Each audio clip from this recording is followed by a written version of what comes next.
Hello hi friends, நான் தான் உங்க ஜெயராம் கிருஷ்ணன் பேசுறேன். வீடியோக்குள்ள போறதுக்கு முன்னாடி குட்டியா ஒரு மெசேஜுங்க. எப்பவுமே ஒருத்தரை பிடிக்காம போறதுக்கு அவங்க செய்யற செயல் தான் ஒரு ரீசனா இருக்கும். அவங்க செய்யற செயல் மேல வேணா நீங்க கோவப்படுங்க, வருத்தப்படுங்க.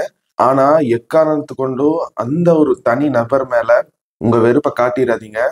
அவங்க எவ்வளவு பெரிய தப்பு பண்ணியிருந்தாலும் அந்த நபரை முழுக்க முழுக்க வெறுத்துறாதீங்க. வெறுப்பை அவங்க பண்ற விஷயத்தினால வேணா காட்டுங்க. ஆனா அந்த தனிப்பட்ட நபர் மேல உங்களோட வெறுப்பை காட்டிடாதீங்க. அவங்கள அப்படியே அந்த அவங்க பண்ண அந்த ஒரு விஷயத்தினால மட்டும் அவாய்ட் பண்ணிடாதீங்க. ஏன்னா அந்த ஒரு நபரை உங்களுக்கு ஏகப்பட்ட விஷயங்கள்னால உங்களுக்கு பிடிச்சிருக்கலாம். ஆனா அவங்க பண்ற அந்த ஒரு உங்களுக்கு பிடிக்காத செயல்னால, ஒரே ஒரு செயல்னால வெறுக்க ஆரம்பிச்சிருவீங்க. சோ அவங்க கிட்ட உங்களுக்கு பிடிச்ச விஷயத்த ஞாபகப்படுத்தி வெறுக்கிற விஷயத்த முடிஞ்ச அளவுக்கு மறக்க ட்ரை பண்ணுங்க. அண்ட் முடிஞ்சா அவங்க கிட்ட இந்த மாதிரி எல்லாம் பண்ணாதீங்க, இது பாக்குறதுக்கு ஜென்யூனா தப்பா இருக்கு அப்படின்னு அவங்க கிட்டயே சொல்ல ட்ரை பண்ணுங்க. இந்த வீடியோவை கடைசி வரைக்கும் பாருங்க அப்படின்னு சொல்லி இந்த வீடியோவை கடைசி வரைக்கும் பார்க்க வைக்கணும் அப்படிங்கிறது தான் யூடியூப் அல்காரிதமோட ஒரு ஃபார்முலான்னே வச்சுக்கோங்களேன். ஆனா நம்ம வீடியோ பார்த்தீங்கன்னா ஆவரேஜ் டியூரேஷனே ஒரு 10 நிமிஷம் இருந்தாலும் 1 minute 38 seconds தான் இருக்கும். ஒரு நிமிஷத்துக்கு மேல நம்ம சேனல்ல நிறைய பேர் வீடியோஸ் பார்க்க மாட்டாங்க. அதனால எல்லாருமே அந்த கடைசி வரைக்கும் பாக்குறது இல்லையா அப்படின்னு நான் நினைக்கிறது இல்லை. கண்டிப்பா நிறைய பேர் சேனல்ல போடுற வீடியோவை கண்டிப்பா கடைசி வரைக்கும் பார்ப்பீங்க சில பேர். பட் என்ன ஒரு சின்ன ரெக்வஸ்ட் இந்த வீடியோ ஸ்டார்டிங்ல வைக்கிறேன்னா, இந்த வீடியோ இது வரைக்கும் என்ன பார்த்துட்டு இருக்கீங்க, நான் எப்படி பேசுவேன், என்னோட டெம்ப்ளேட் என்ன, எந்த மாதிரி வீடியோ பேசுவேன் அப்படிங்கிறது ஓரளவுக்கு தெரியும். சப்போஸ் தெரியாதவங்க இந்த வீடியோ பார்த்து இருந்தீங்கன்னா இதுதான் பேசிக் டெம்ப்ளேட். இந்த மாதிரி தான் ரிவ்யூஸ் எல்லாம் ஸ்பாய்லரே இல்லாம கொடுக்க ட்ரை பண்ணுவேன். பட் என்னதான் ஸ்பாய்லரே இல்லாம கொடுக்க ட்ரை பண்ணாலும் அது ஒவ்வொருத்தர் பெர்ஸ்பெக்டிவ்ல ஸ்பாய்லருங்கிற ஒரு விஷயம் கண்டிப்பா மாறும். ஸோ முடிஞ்ச அளவுக்கு அதை அவாய்ட் பண்ணி, நான் ஃபர்ஸ்ட் டைம் அந்த படத்தை பத்தி தெரியாம அந்த படம் எனக்கு எப்படி பார்க்கும்போது ஃபீல் ஆச்சோ அதை தான் ரிவ்யூவா ஷேர் பண்ணிட்டு இருக்கேன் எல்லா வீடியோஸ்லயும். ஸோ இதுல புதுசா என்ன பண்ணலாம் அப்படின்லாம் இப்போ நான் சொல்லலைங்க. என் ரெக்வஸ்ட் என்னன்னா, இந்த வீடியோல இந்த டெம்ப்ளேட்டுக்குள்ள என்னெல்லாம் நான் பண்ணலாம், எதெல்லாம் இம்ப்ரூவ் பண்ண முடியும் அப்படிங்கிற விஷயத்த மறக்காம கமெண்ட் பாக்ஸ்ல லீவ் பண்ணுங்க. நீங்க கமெண்ட் பண்ணாதான் நீங்க இந்த வீடியோ பார்த்துருக்கீங்க, இந்த வீடியோவோட ஃபீட்பேக், உங்களோட ஒப்பீனியன் என்ன அப்படிங்கிறது எனக்கு தெரிய வரும். ஸோ இதை ஒரு சின்ன ரெக்வஸ்டா வச்சுக்கிறேன். மறக்காம இந்த வீடியோ ஃபுல்லா பாருங்க. இந்த வீடியோ பத்தின உங்களோட ஃபீட்பேக்கை கண்டிப்பா கமெண்டா என்கிட்ட சொல்லுங்க.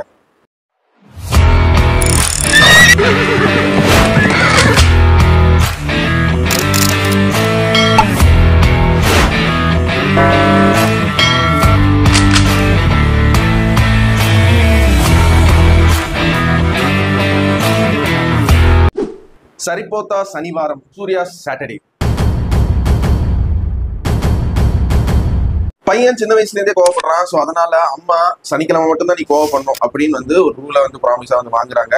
அப்படின்னு ஒரு சின்ன பேஸ் பிளாட்டை பிடிச்சி டிராவல் ஆகிற ஒரு கதை தான் இந்த சூர்யா சாட்டர்டே படம். இந்த படம் நான் தமிழ்ல தாங்க பார்த்தேன்.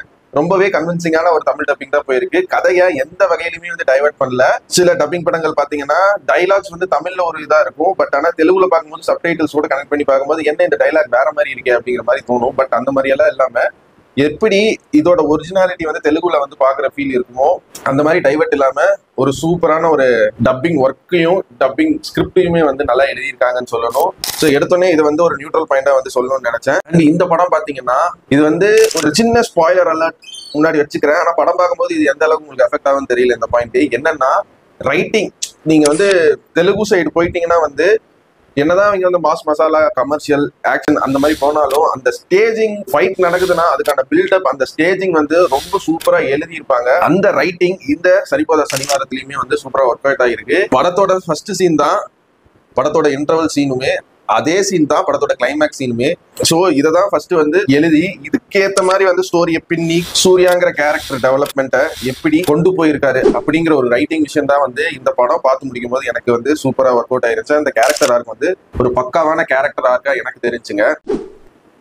அண்ட் இந்த படத்தோட ஸ்டன் சீன்ஸ் அண்ட் சினிமோட்டோகிராஃபிங்க, அதாவது ஸ்டன்ஸ் ஒரு 2-3 ஸ்டன்ஸ் ஒரு கோஆர்டினேஷனே இல்லாம ஒரு மாதிரி தான் பண்ணியிருக்காங்க. பட் இருந்தாலும் அந்த ஸ்டன்ட் ஸ்டேஜிங், அதுக்கு முன்னாடி நடக்கிற அந்த பில்டப் அண்ட் அதுக்கு சினிமோட்டோகிராஃபரோட ஒர்க்கும், அந்த விஷயத்துல அவங்க யூஸ் பண்ண கலர் பேலட்டுமே ஆடியன்ஸோட எமோஷனலா சூப்பரா கனெக்ட் ஆயிருக்கு.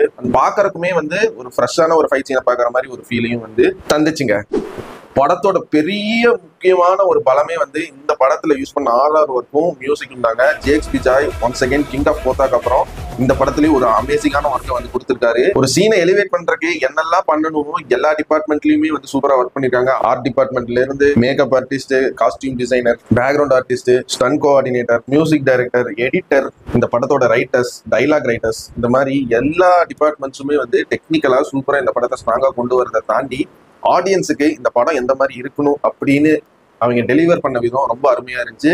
ஒரு சில படங்கள்ல தான் வந்து எடிட் பேட்டர்ன்ல வந்து கதை வந்து நல்லா இருக்கும் ஆடியன்ஸ் பார்க்கும்போது, அந்த கேட்டகரியில இந்த சூர்யா சாட்டர்டேவும் வந்துடும். ஒரு லாங் டியூரேஷன் உள்ள படத்தை எந்த அளவுக்கு சுருக்கி சொல்லணுமோ அந்த சீனெல்லாம் உண்மையிலேயே சுருக்கி சொல்லியிருக்காங்க. அதித்தி பாலன் அண்ட் பிரியங்கா மோகன் இவங்க 2 பேரோட ஆக்டிங் பெர்ஃபார்மன்ஸ் சூப்பரா இருந்துச்சு. அபிராமி மேமும் இந்த படத்துல ஒரு நல்ல பெர்ஃபார்மன்ஸ் நடிச்சு கொடுத்துருக்காங்க. அண்ட் இந்த படத்தோட நெகட்டிவ்ஸ் என்னென்னு கேட்டீங்கன்னா வந்து, ஒரு படம்னு எடுத்துக்கிட்டீங்கன்னா ஆடியன்ஸ் வந்து அந்த படத்துல இருக்கிற அந்த வேர்ல்டு, அந்த ரியாலிட்டிக்குள்ள இருக்கிற லாஜிக்ஸ்குள்ள எல்லாம் வந்து படத்தோட செகண்ட் மினிட், தேர்ட் மினிட்லயே வந்து ஃபிக்ஸ் ஆயிடணும். அப்படி இல்லைன்னா கொஞ்சம் இந்த படம் எதை பத்தி சொல்றாங்க அப்படின்னு சொல்லிட்டு இந்த படத்தோட செகண்ட் சீன், அதாவது 15வது நிமிஷத்துலயே வந்து ஆடியன்ஸ் இதுதான் கதை, இதெல்லாம் தான் கேரக்டர்ஸ், ப்ரோட்டகனிஸ்ட் இவங்க தான், ஆண்டகனிஸ்ட் இவங்க தான் அப்படின்னு அந்த படத்துக்குள்ள இருக்கிற வேர்ல்டோட ரியாலிட்டியோட கனெக்ட் ஆகி அந்த லாஜிக்கெல்லாம் இப்படிதான் இருக்கும் அப்படின்னு வந்து ஆடியன்ஸ் கிட்ட கனெக்ட் ஆனா மட்டும்தான் சில கமர்ஷியல் படங்கள் வந்து ஒர்க் அவுட் ஆகும். இல்லைன்னா இது என்னது சனிக்கிழமை மட்டும் கோவப்படுறாரு, மற்ற நாள்லாம் வந்து நார்மலா இருக்காரு, நம்புற மாதிரி இல்லையே அப்படிங்கிற ஒரு தாட் வந்து வந்துருச்சுன்னா, அந்த லாஜிக் வந்து ஒர்க் அவுட் ஆகலைன்னா கண்டிப்பா இந்த படம் எவ்வளோ அதாவது டெக்னிக்கலா எவ்வளோ சூப்பரான சீன் வந்து நீங்க வந்து ஸ்டேஜ் பண்ணி வச்சிருந்தாலும் அந்த லாஜிக் ஒர்க் அவுட் ஆகாதங்காட்டி அந்த எமோஷனல் சைக்காலஜி வந்து எஃபெக்ட் ஆகி படத்துக்கு அது பெரிய டிராபேக்கா வந்துடும். அந்த மாதிரி சில விஷயங்கள் இந்த படத்துலயுமே வந்து இருக்கு.